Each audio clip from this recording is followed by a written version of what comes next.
The migrants have never been the issue. The greed, the extraction, the exploitation, and the subjugation always has been. For decades, Europe and the United States represented possibility, a place to study, to work. But today, across much of the West, a new message is taking hold.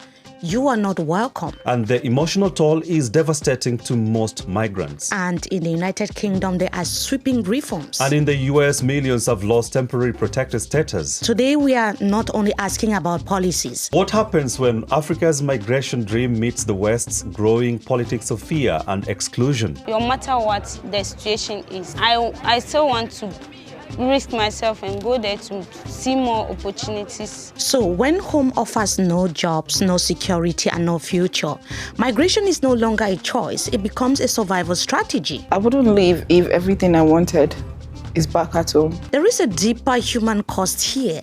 How do you build dignity when your right to belong is constantly contested? And that is exactly what we want to talk about today.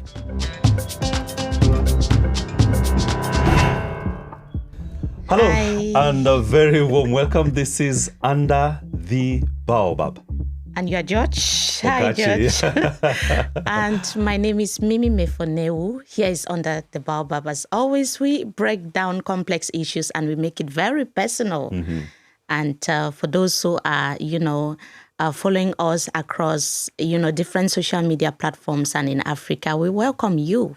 Yes, we welcome you, and not just welcoming you to listen to us. We want you to participate in these conversations that we're having.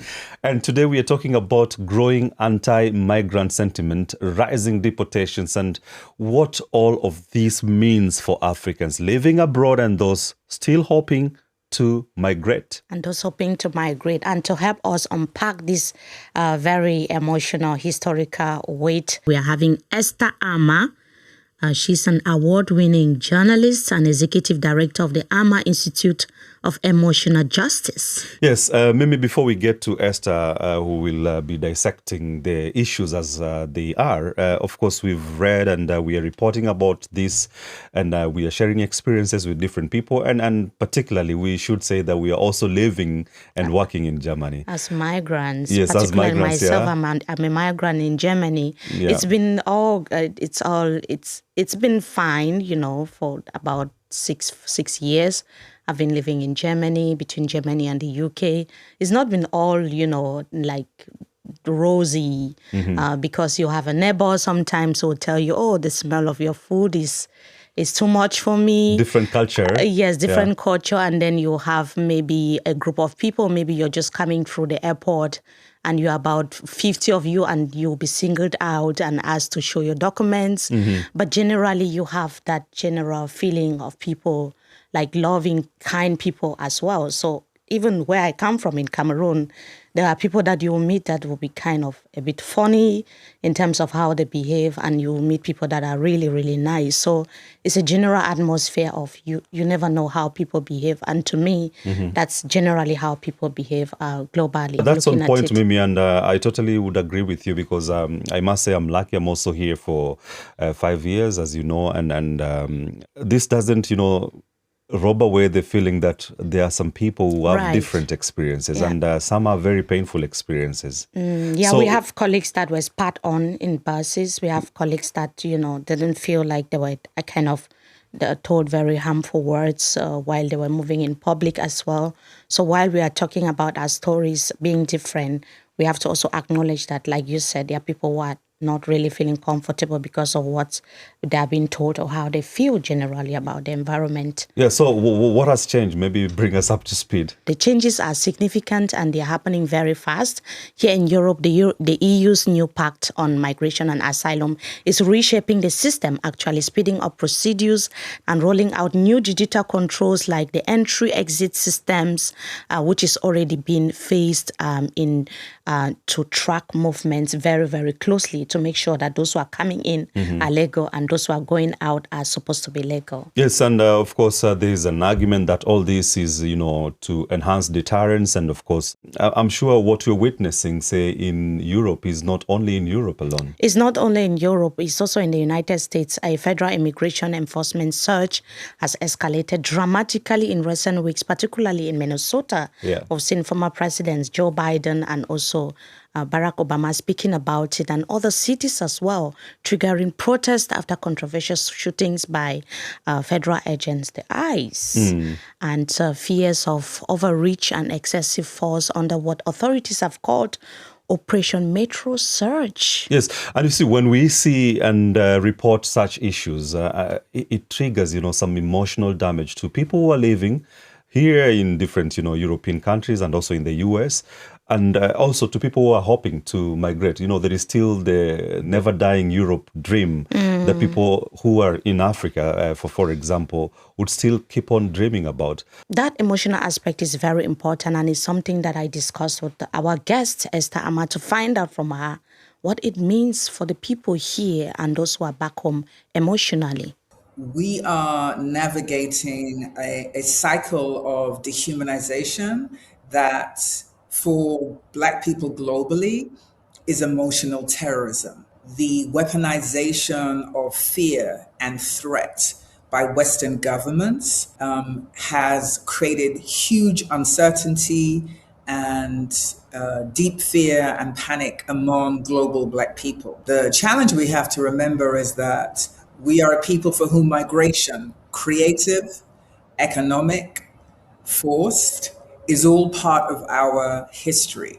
This is history, but it's in the era of social media. So what does that mean? It means that I can experience the horror and the terror of Somalis being deported in Minnesota, even though I'm in Ghana.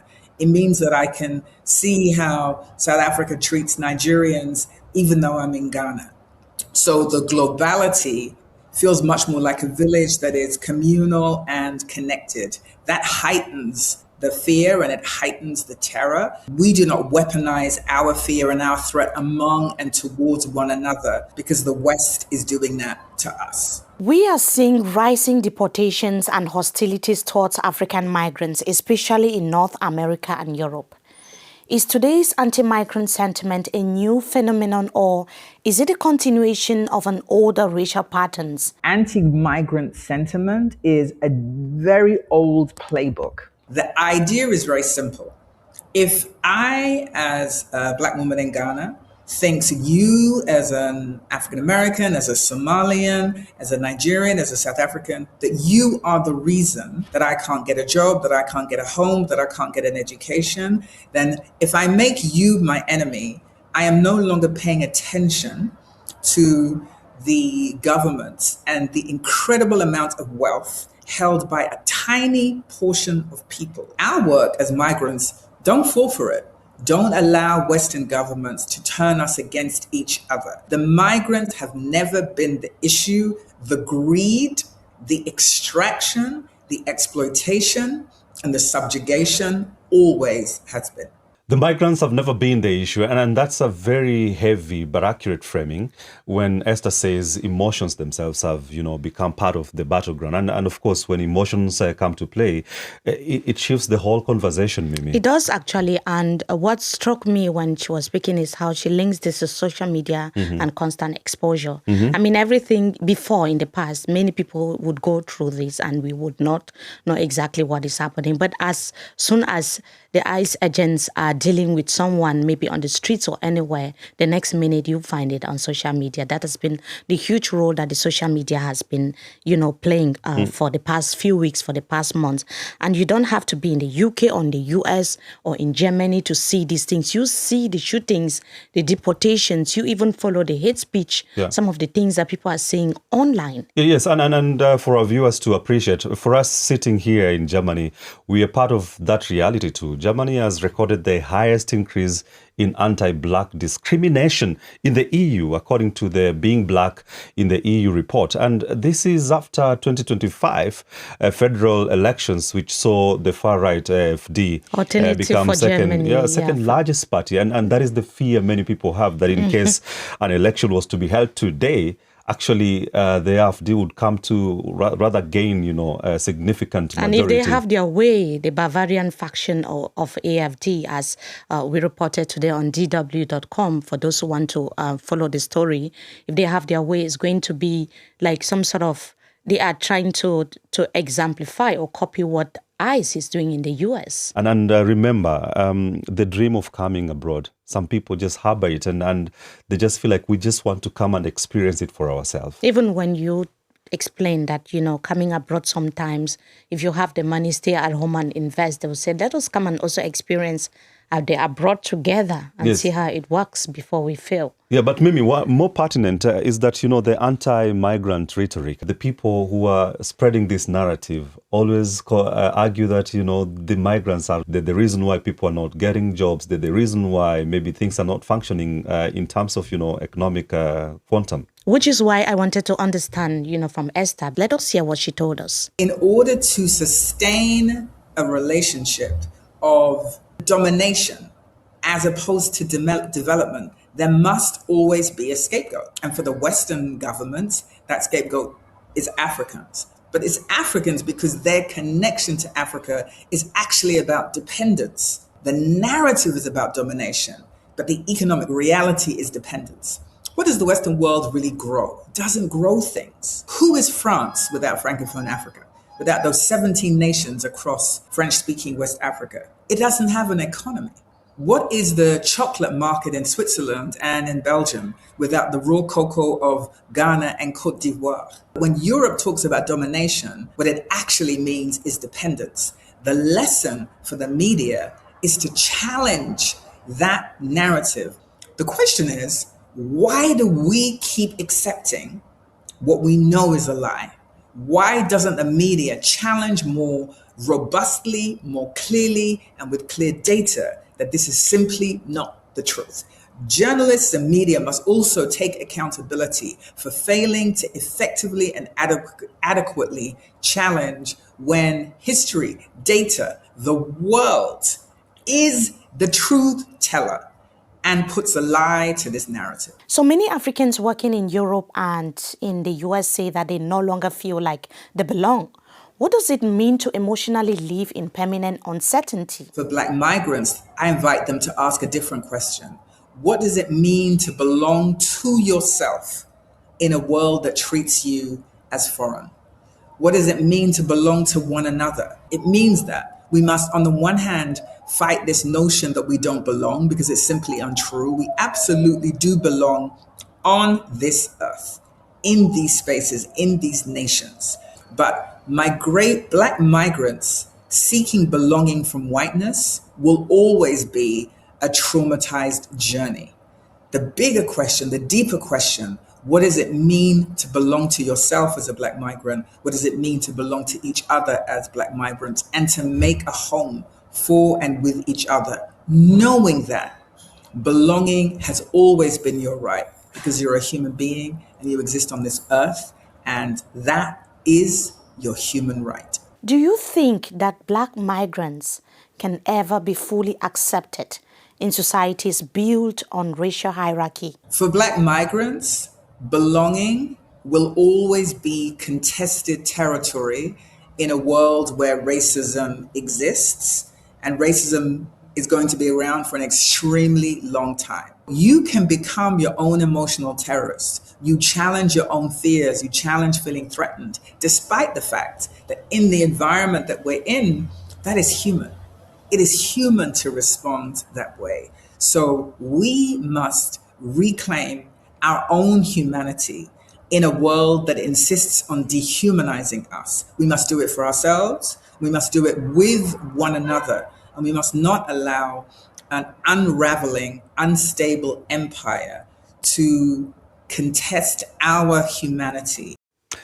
Well, what Esther is doubling down on is that resilience, the inbuilt resilience would help you to live, anywhere in this world. Yeah. And appreciating that we are global citizens, I should feel safe to come to Cameroon and do whatever I want to do in Cameroon. The question is, how safe would you be in Cameroon when many Cameroonians themselves do not feel safe at home? Yes. And you and I were just having this conversation before that maybe if a migrant, maybe in Germany, for instance, is not feeling safe and not feeling safe in Cameroon, where I come from, or maybe Kenya, where can we then be safe? That is the question. Yeah, that's a very pertinent question, Mimi. And over and above that, amid all these fears, the safety concerns, we're still seeing, a huge number, or rather reporting a huge number of people still interested to come and witness for themselves. And that's a big contradiction, because back home, like you say, people are still feeling the insecurity, there's lack of job opportunities,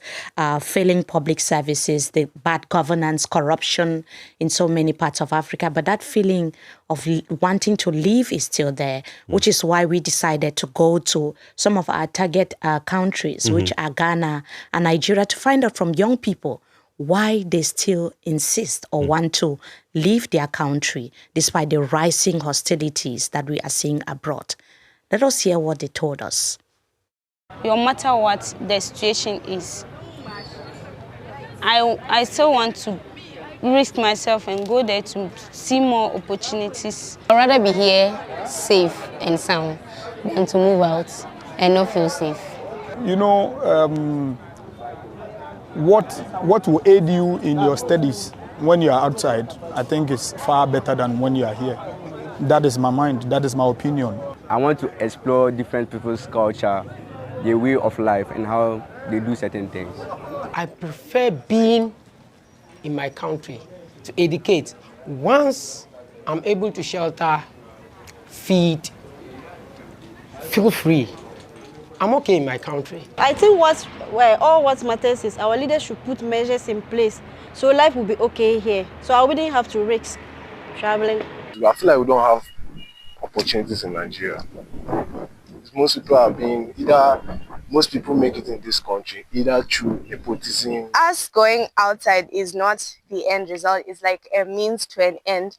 Going there for me was going to learn, going to see different, going to get exposure. Although you have to leave your family, which is really, really painful, it's for the best. I wouldn't leave if everything I wanted is back at home. I have no reason to leave the country. If you have the job security, if you have all the finances, would I want to leave this country? I definitely wouldn't, because I'll be leaving my family, I'll be leaving my home, going to a strange land that I don't know to do what, just to make ends meet. So we've been listening to these young people and we realize that it's not just about talk. That desire to leave the country is very much alive. I can remember of maybe young promising comedians in Cameroon, for instance, who never dreamt of traveling abroad. But with the post-election happenings in the country, with people being arrested, others being killed, they decided to relocate to the US, to the UK, because they wanted to feel safer. Yeah, and I mean, if there is opportunity for you to move abroad and explore doing what you want to do abroad, I think it shouldn't be an issue, actually, Mimi. Yeah, and as we're talking about, issues, safety and concerns and the deterrence that we are witnessing, anchored on, migrants sentiment, one of the issues that has been advanced has been that, the migrants are the cause of, the crime rate and insecurity in these, particular countries.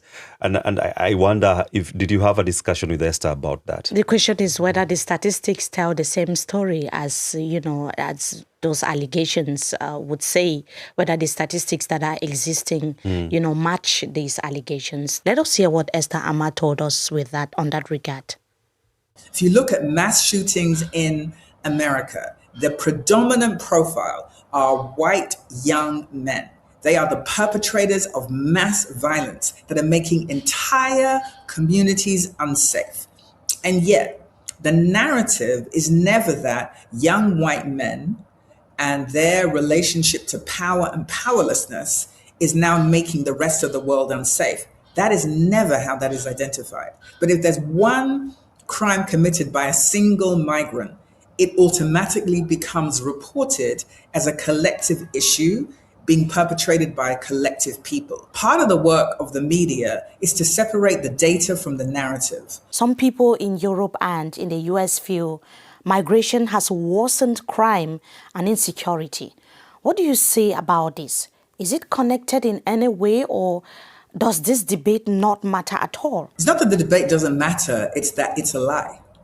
It is a lie. Data does not support it. You know, the power of the narrative is that you repeat something enough, it becomes the truth, even when the data tells another story. So a Somali who is trying to make a better way of life in Minnesota has absolutely no impact on a white middle class family getting the education that they want. However, the government dismantling equity, dismantling DEI programs, dismantling the importance of ensuring that there's a level playing field, that is what is contributing to increasing unsafety in the world.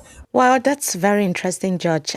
When discussions get heavy, what do we do under the Baobab? We normally retreat to the shades of wisdom and get to know our guest on a personal level. Here is the rapid fire question segment. What is that one word that you can use to describe the world right now? Turmoil. One word to describe African diaspora today. Powerful. Interesting. Now, London, New York, or Accra, where do you feel most seen? I claim all three. I'm a global black chick. Who taught you the most about courage? Courage, my mother. Great. That's inspiring. So what is that one question that you wish migrants were asked often? What is your story? Which book shapes how you understand Black history? Esther Armah's 2000 Seasons. Interesting. I'll check that. So what song feels like home to you? Pata Pata, Miriam Makeba. Okay. What is that one thing that the world misunderstands about African migrants? It's not one word. I would say creative complexity. And when you are not defending Black people's rights or speaking on these issues, what do you use to rest or recharge? People who know me will say Esther loves tea. And I mean, I love to go to places and have a lovely high tea, learn about tea, engage tea. But I'm fueled by art, museums, culture, and it's replenishing and it's restorative. Of course, museums and art are always replenishing. And Mimi, after listening to Esther, amid the fear, hostilities, and policy tightening, in Europe and also in the US, the pertinent concern is, what are the African leaders doing in terms of, the diplomatic front, the relations with this country? What are they doing to protect their citizens? That's a very interesting question, Judge, because last year the European Commission openly floated a policy that shocked many diplomats, and DW also covered that, conditioning development aid on cooperation with migration control, some sort of saying that if you don't stop migration, you don't get funding. You will lose those fundings that we give you. So that was so conditional.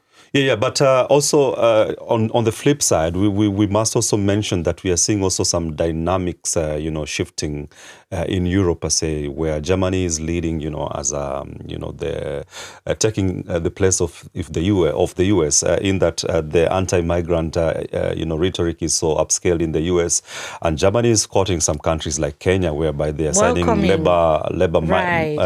labor movement, agreements. Yeah, which is very important at this point in time, when young people, we are hearing young people in Ghana, in Nigeria, wanting to move to Europe, wanting to move to the US. Yes. But the real question remains, this is what Germany is doing. This is what is happening in Europe.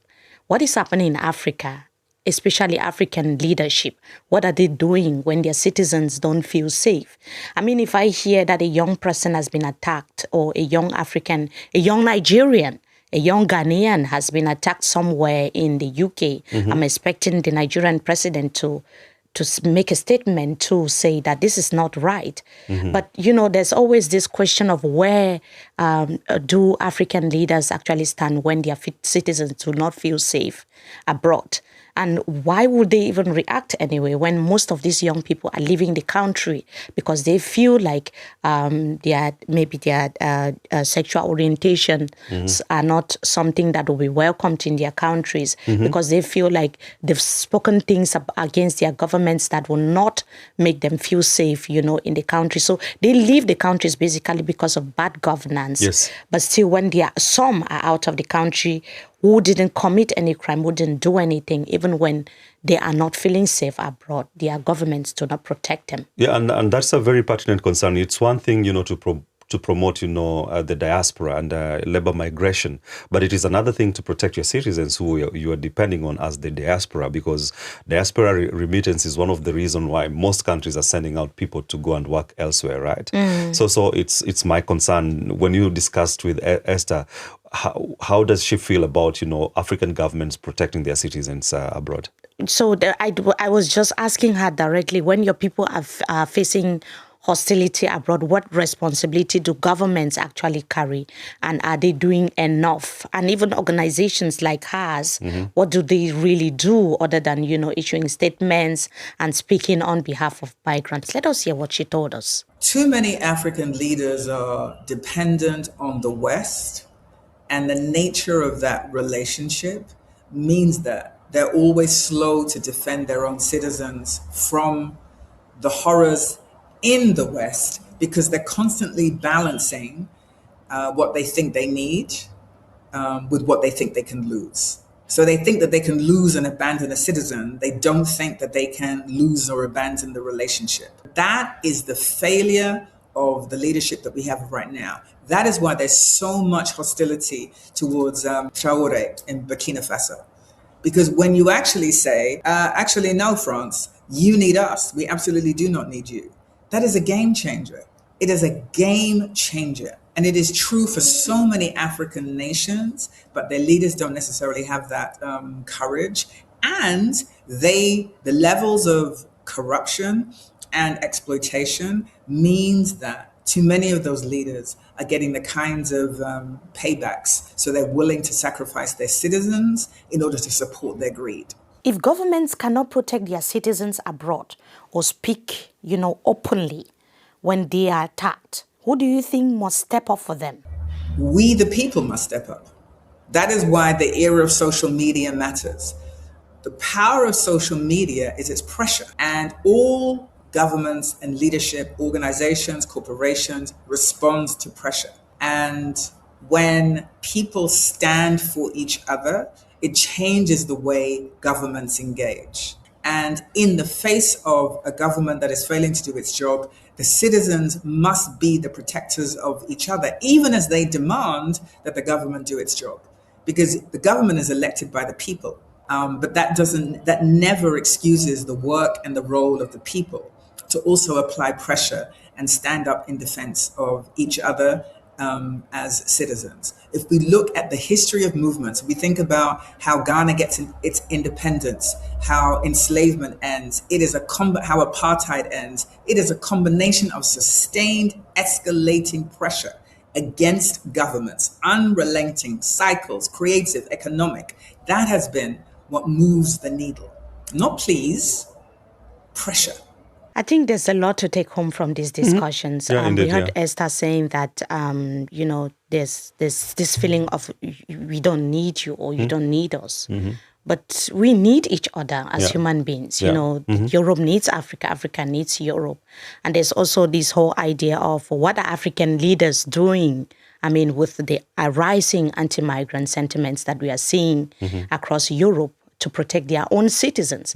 And also, what are organizations like Esther's doing other than issuing statements, speaking, granting interviews and speaking on the media? What do they concretely do, to protect?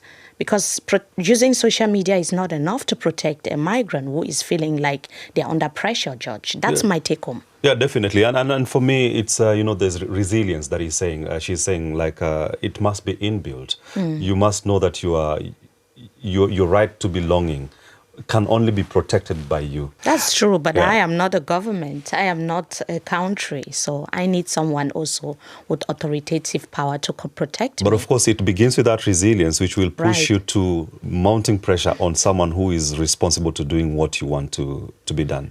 Okay, so these are some of the interesting conversations that we have under the Baobab. Every week, we talk to policymakers, we talk to African leaders about some of the things that matter on the African continent. You can find Under the Baobab on Spotify, of course, Under the Baobab can also be found on our YouTube channel, that is DW Africa, and also, Apple Podcast. And we enjoy when you participate in these conversations because you are the ones who are telling us to discuss about them. Of course, subscribe and be part of this growing community.